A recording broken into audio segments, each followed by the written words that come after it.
Hello and welcome to part 2. If you've seen part 1, that will be all about constructing, and part 2, which is this part, is about maintaining and tweaking and basically guiding it to become what it can become. When I say it, I do of course mean a living willow structure. And we're set. I don't know if you can see this if I turn you around, but look through there, you've got yellow of St John's wort, perforated St John's wort, pyramidal orchids, we've got squinancy wort, the white flowers there, little white flowers, and we've got wild carrot coming out, or starting to. We've got some lesser hogweed as well. You can see oxeye daisies, and a view of the oncoming rain, which wasn't coming last week as it was sunny.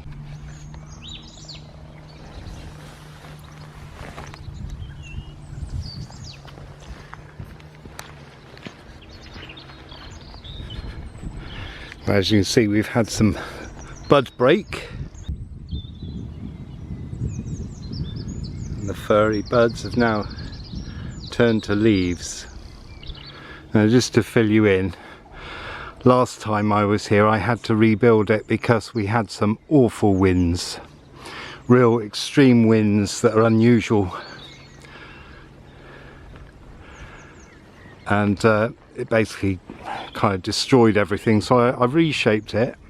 And then today I reshaped it, you know, with all the cross pieces between the stations.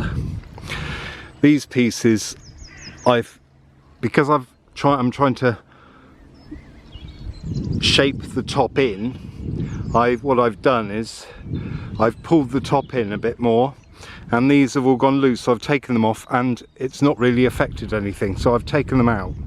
So these, the string that's holding it and shaping it, will change through time and space. Well, one of the things I found interesting about doing garden work was, previous to that, I was a circus performer, balancing, juggling, slack rope, unicycle, fire breathing, you know, all stuff like that. And then I did a bit of green woodworking. And what I found with putting chairs together, I used string or wire or various things to hold shapes, because I worked with rustic wood, so nothing was a fixed shape, so I had to kind of make do and you know, hold things with 7 hands even though I only had 2. So I managed to work out ways of doing it. So one of the things I do here is I do a little slip knot. Here we are, look, there you go, a little slip knot there, so I can just pull that end and then can retighten it, you know, as and when really. And so, you know, because string will stretch, the wind will blow it, and I'll need to adjust it, tighten it, loosen it, various things. So yeah, that's what I kind of do, and that's the way that I build things single-handedly. Now, one of the other things I do is I form a loop. I think I've got one cut off here. Here we go. So there you go. I form a loop at one end of the string, and what I do then is I put it through, then thread the other end, so it saves tying it in 2 places. So if you put the loop on the higher bits, and then you can tie it off with a slip knot, and the bottom bits, or secure it firmly, whichever you need for the particular operation you're doing. And I find that works really well. Very often what I do is I end up tying 2 separate bits of construction together. So, you know, as you can see with all that there, that's bits tying 2 other bits so that they kind of counterbalance each other and stop each other moving.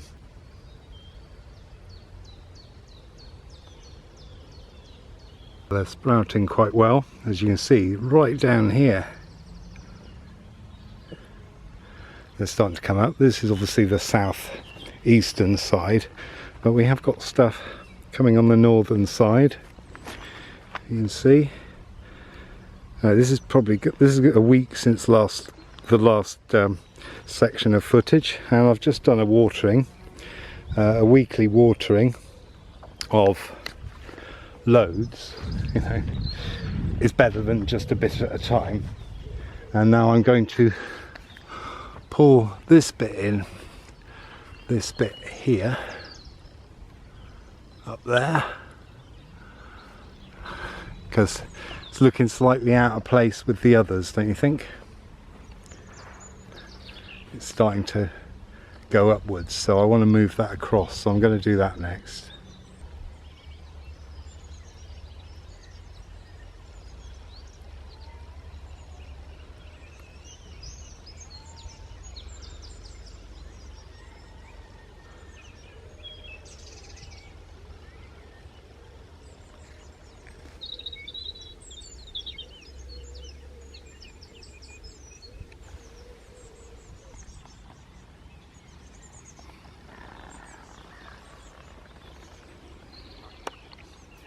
So this first year what I'm going to do is let the yellow rattle seed, or get seed heads, and then I should take that away, collect the seed heads and spread them to other places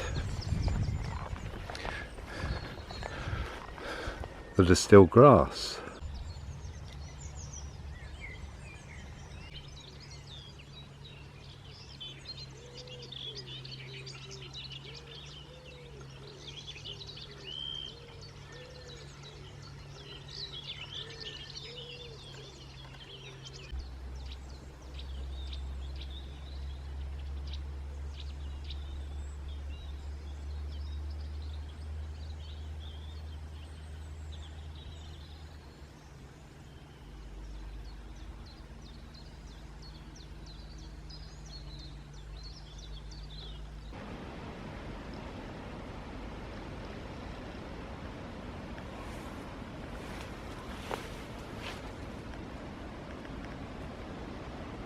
Okay, well, here's a report from the end of September 2022, where we've had an extremely dry summer, as some of you will have known, and as you can see, I've not looking that brilliant at the moment.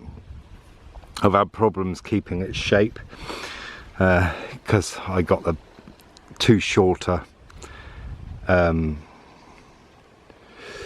whips, I don't know, it's too shorter, what do you call them? Anyway, I got them too short.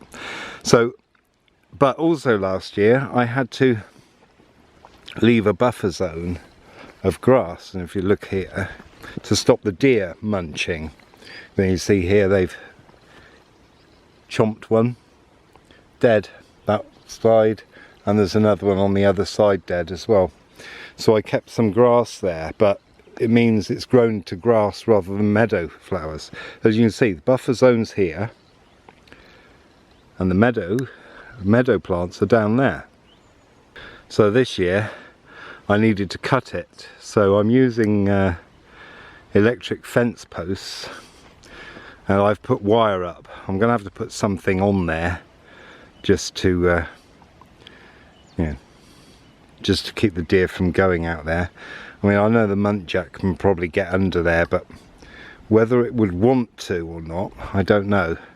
So I may have to rig something else out, but even if it does, it can't get to anything too much. But it was these younger, newer growths that I wanted to keep, because it's starting to sprout from the bottom in some places. And that was one of the problems, is the bare side. But I think what I'm going to do is I'm going to put some fence whips in to fill along the bottom. And I think the other thing I may do is get bungee and go round with bungee cord to hold it in, so it's got some flex.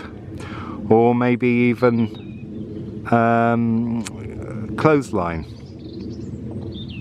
because I need to start holding it in to form its shape, but I'll have to think about that.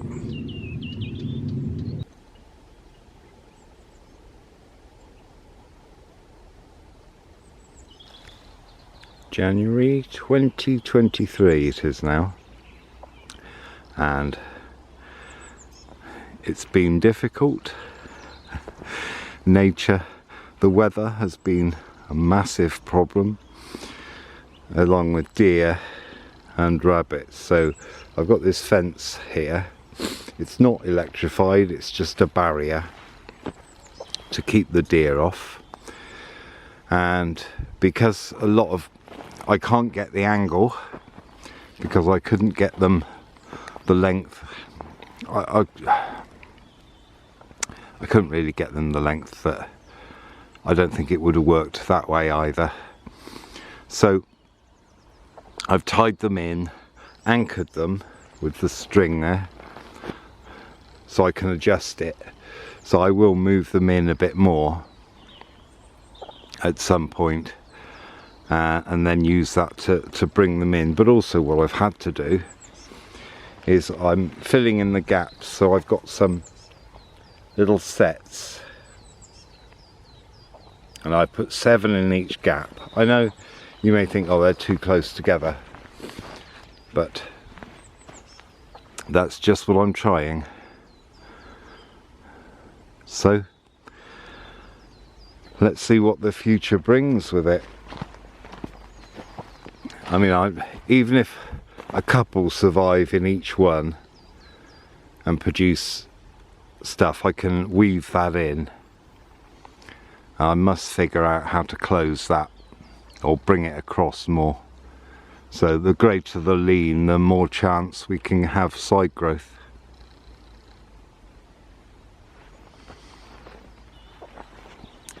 Which for my liking there isn't enough. But one of the problems, and I'll take you to it now, is that these stems don't look healthy at all.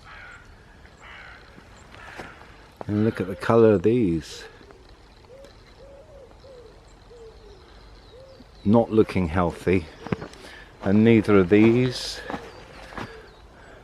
Don't know. That's obviously dead. The deer got that one. Muntjac, I expect. So, I mean, ironically, maybe these will actually make the structure, who knows. But they say that it puts on 2 meters growth a year. That's the line that gets you to buy. But what that means is when they've established, and these have been in 2 years, I think it is. It might be 3, but I think it's 2. And they're not established yet.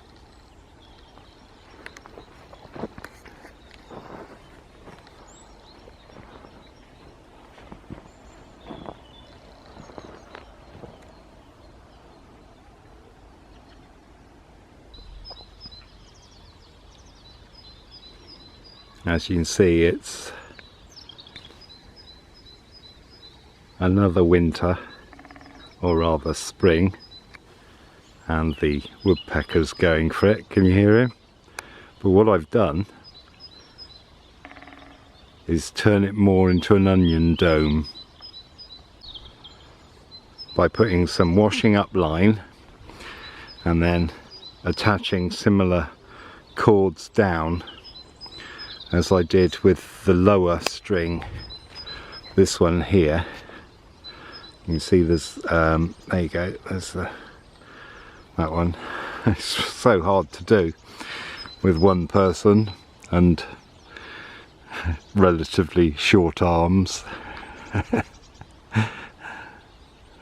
You can see it's budding out now, so I just wanted to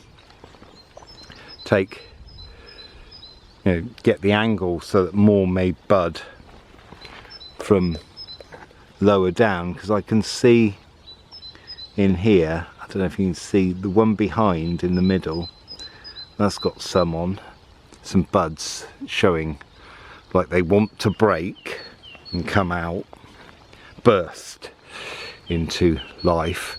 but there's lots of little ones on these younger shoots, so I'm happy with that. And of course the ones that I planted a few weeks ago, they're starting to burst into life as well.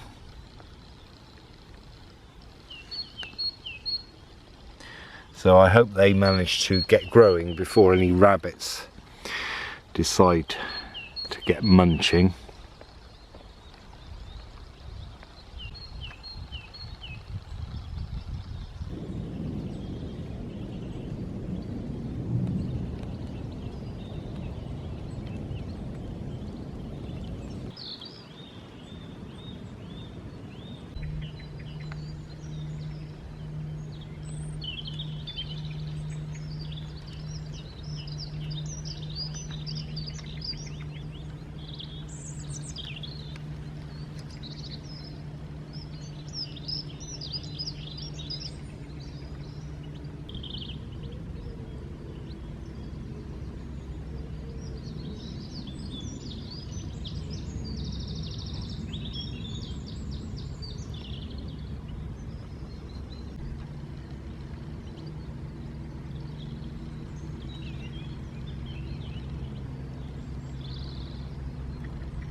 Well, these are now the in-between ones are coming up to what, 14 inches. These are the best ones, but we have some young growth at the bottom, which is encouraging, and I need to encourage it to go in other places. And here's some more. I'm now going to, I know it looks beautiful, but I'm going to have to trim this. I didn't get a shot when it was purple and white with the all heel and the wild carrot.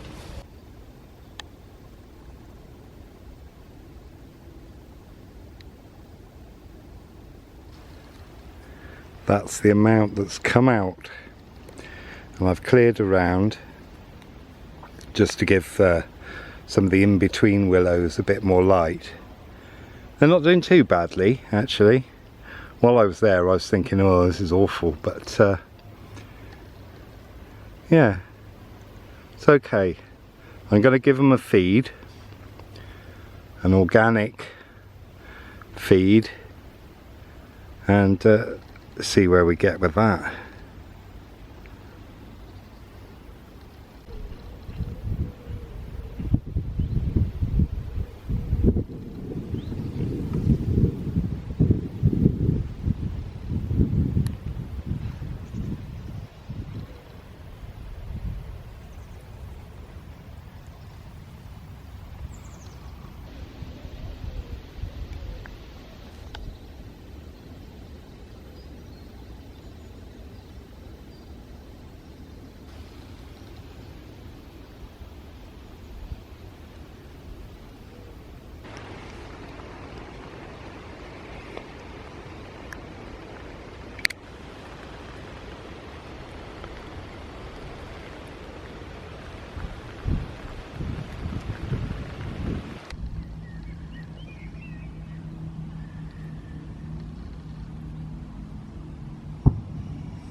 Well, after a few years, finally, we have orchids growing on the path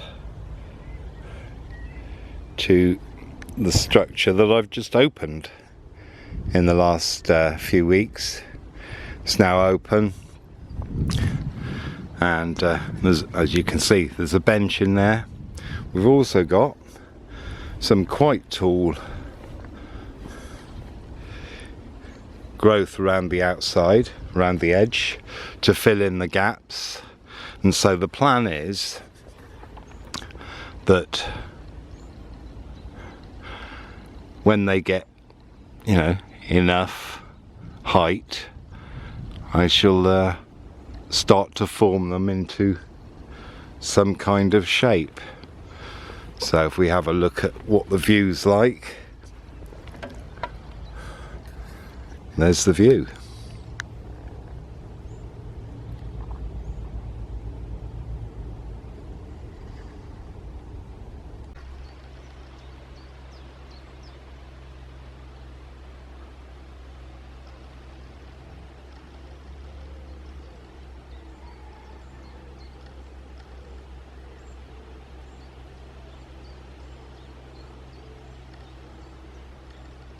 If you haven't seen part one, and you've just watched this, you probably, you know, if you want to build one, construct one, create one, then it might help you to go and have a look at that.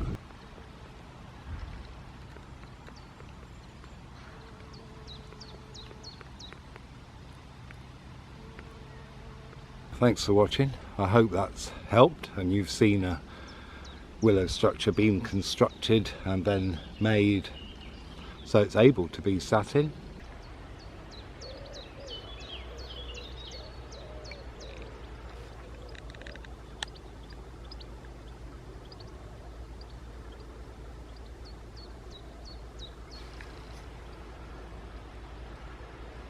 It's not over yet, as you can see. It's not over yet. I've still got stuff to do, but I'm sitting in it. That's the main thing.